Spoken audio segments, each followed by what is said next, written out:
Hi there, guys. This is Vinney Chopra from Syndication Made Easy podcast. As you know, come live to you maybe 2 or 3 times a week with different shows and different podcasts and content. If you like it, please share and also give us 5-star reviews if you don't mind. Even written reviews. I read all those reviews on iTunes, and that really gets us at a higher level.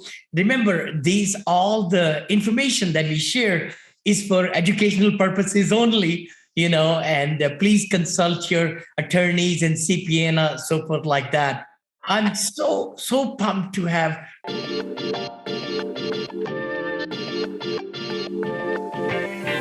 I'm so pumped to have brother Ruben in the house. I mean, he's the market guru, he's the social media, he's the connector. I mean, I saw you, Ruben, over there, brother, in Orlando. Yeah. You were running, 100 miles an hour. I took like 100. So many people. That's fun. I was running, literally running. I was like, hey, hold on, I need a selfie with you. I know. Selfies you were taking. You probably took hundreds of selfies with so many great people. I remember that, brother. And you're from Arizona, right? You're in Arizona. Yeah, born and raised native Phoenician.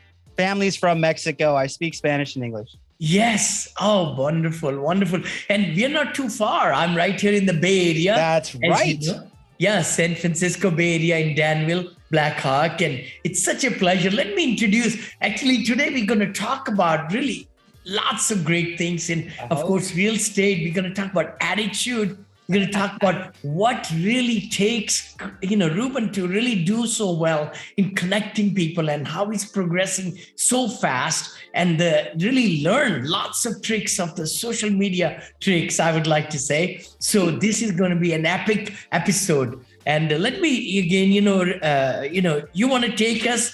I want to give you a great introduction. I mean, I did tell the audience that you are just a great person to be around, and it was so much fun to meet you, a few months back in Orlando. So give us some little bit tidbits about Ruben, and then we could get into your mind and your tools and all those great things, brother. Yeah, I'll go quick. So my dad was a real estate investor. After graduating college, I tried to forge my way into real estate by becoming a mortgage guy. That didn't help too much. So I started investing in small multifamilies here in Phoenix during the fire sale of the real estate crash of 2008 and 2009. Yeah. And was taking down properties for under 20,000 a unit for brick built. Oh, wow. Units that had nice roofs and air conditioning, and they just needed a little modification, some upgrades, maybe some new countertops and tile and things like that. I ended up splitting up with my partner and sold off all of my real estate. It's about 22 units. It was a huge mistake because obviously if I had held those, they'd be worth probably a couple $1 million now. So that was a big mistake. But I ended up, because I sold off my real estate and broke up with my partner, I ended up back in corporate America and couldn't stand it. So one year I took off down to Mexico, ended up meeting my wife down there, came home. All I knew was fourplexes, and I had a goal to buy a bunch of fourplexes, and someone was just like, you want to buy like 32 fourplexes? Why don't you just buy them all in one shot? And I'm like, I don't know how to do that. So they introduced me to syndication. Yes. I found a local syndicator and then partnered with them and raised $1 million for them on a couple of deals. Mm-hmm. And then eventually, because I had started this show about raising capital, I met all these sponsors and I met all these lawyers and I met all these capital raisers. And I was asking the lawyers, how do I put the capital raisers and the syndicators together and make money? And they're like, you have to start a fund. They kept on telling me, go start a fund. So I outgrew that little company and then went off to go launch my own fund when I ended up partnering with an existing fund manager. And then we have a couple of funds.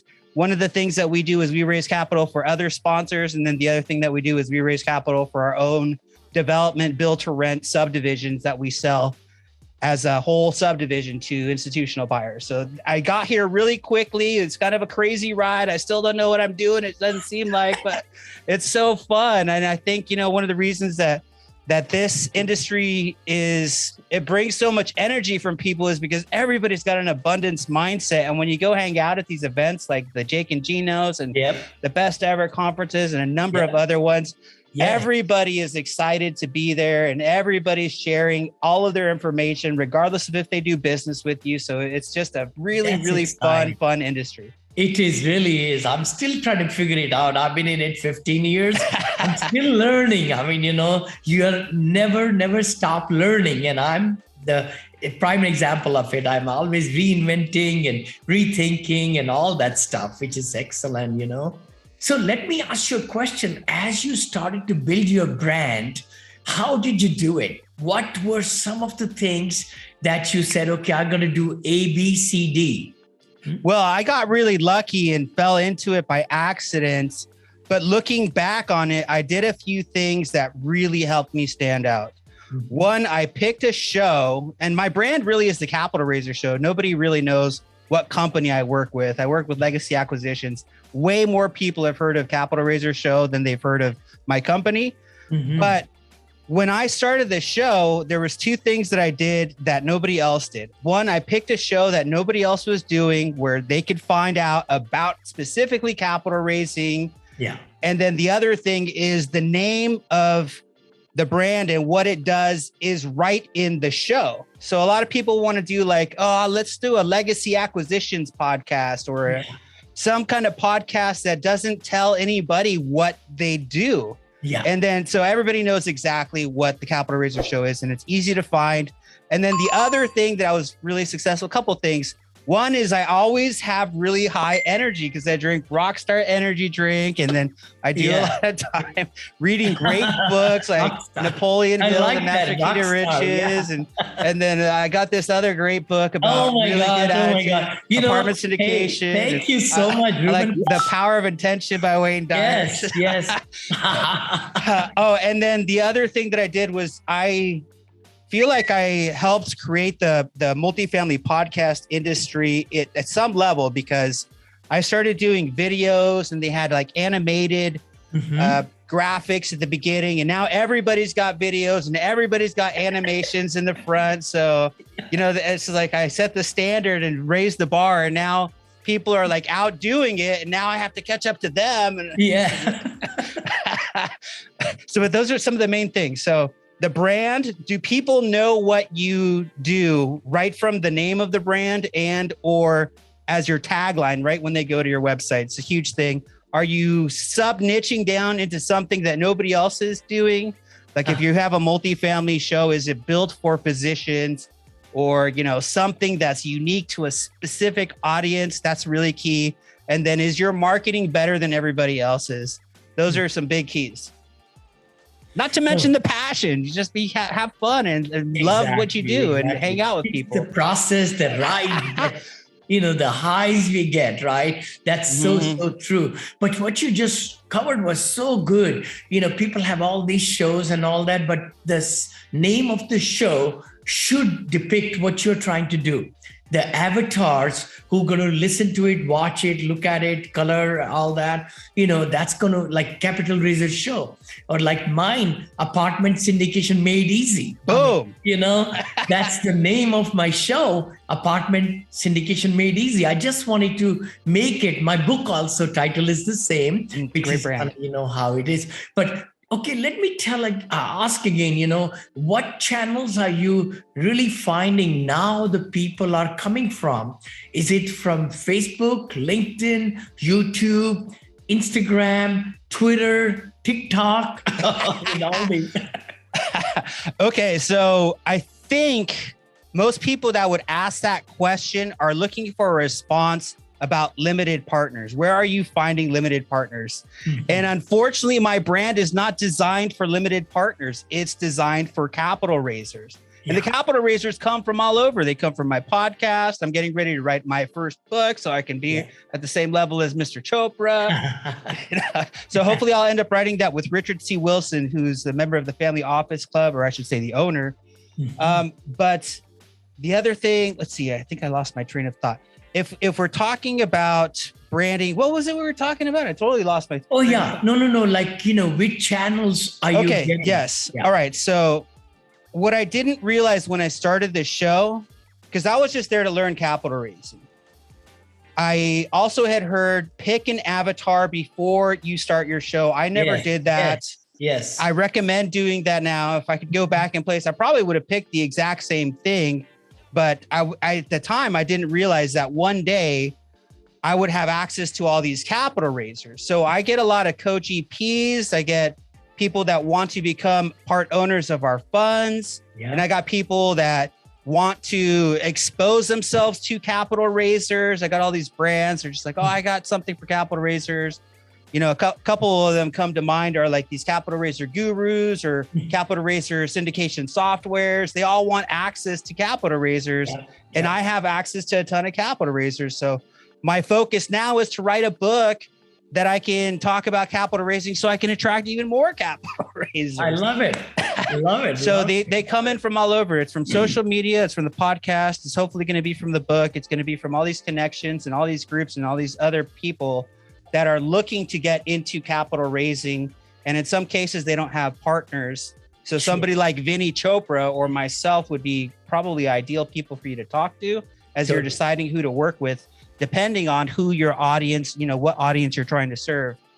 And so that it's kind of different, right? So I don't have access to LPs, but I've learned about raising from LPs. And a lot of it comes down to communication, confidence, and consistency, right? So I love that. Those 3 C's. We've rebranded our website. We've implemented automated emails using ActiveCampaign. We've transferred everything over to Syndication Pro. So now we have a fancy portal. I think we had another one before, but this one, I get for free because they're one of the sponsors of my show. So it's another thing that I can contribute to the GP team. But the main idea is to spend time educating and nurturing. And I'm sure you guys have heard it a million times. It's education and nurturing about what it is that you do and looking to solve people's problems by finding out what those problems are and seeing if what you offer is a solution to them. But it all comes down to, hey, are you staying in front of them and are you asking them questions? Do your people feel like they're being heard? And are you giving them something that they can emotionally attach to instead of just providing them with logic, like market analysis and graphs and returns? It's like, are they connecting with you and are they getting something that emotionally satisfies them? Because nobody's going to buy an apartment building because they love buildings. They're going to buy an apartment building or invest into an apartment building because it gets them something like the ability to leave a W-2 or go on more vacations or have time freedom or take care of their parents or put their kids through school. All of those things are emotionally based reasons. And that's where a lot of syndicators are not tapping in because they just have either on their webinars or their website, they just have pictures of buildings and there's just so logical and not enough emotion. So those are some of the things that really help some people stand out from this sea and ocean of syndicators, because a lot of people have a great deal of choices when it comes down to who they want to invest with. You're so right about it. Totally, Ruben. What you just said, we got to find the challenge or void or problem, what somebody's really, so looking through the avatar, and that's also so specific, like you said, about the